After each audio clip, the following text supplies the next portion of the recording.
வணக்கம் நண்பா நண்பிகளே, எல்லோரும் ஆவலா இந்த சுத்தி பையன் சஜித் சாவோட கதையை கேட்க தயாரா?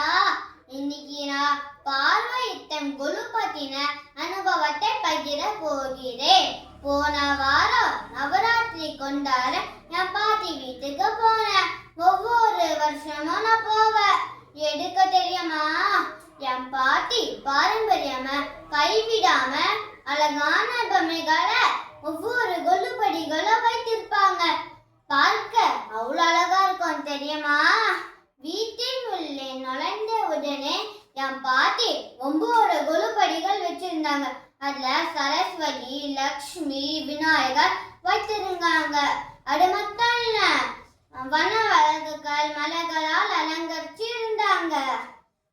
இது மட்டும் இல்ல, என் பாட்டி ஒரு சிறிய கிராம காட்சி அமைத்து அதில் மாடு, விவசாயி, குளம் போன்ற பொம்மைகளை காட்சிப்படுத்துவாங்க. கண்குல காட்சி.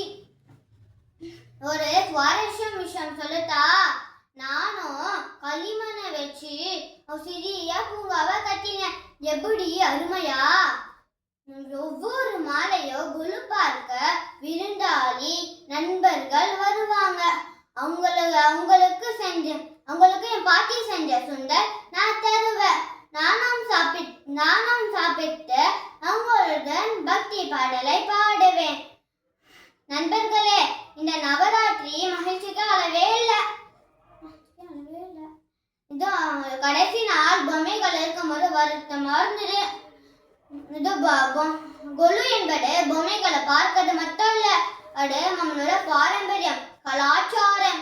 இது நல்ல சிந்தனை தத்துவம் நம்மளுக்கு தருகிறது.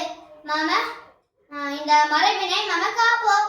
என்ன நண்பர்களே, கதை பிடிச்சிருந்தா? நன்றி.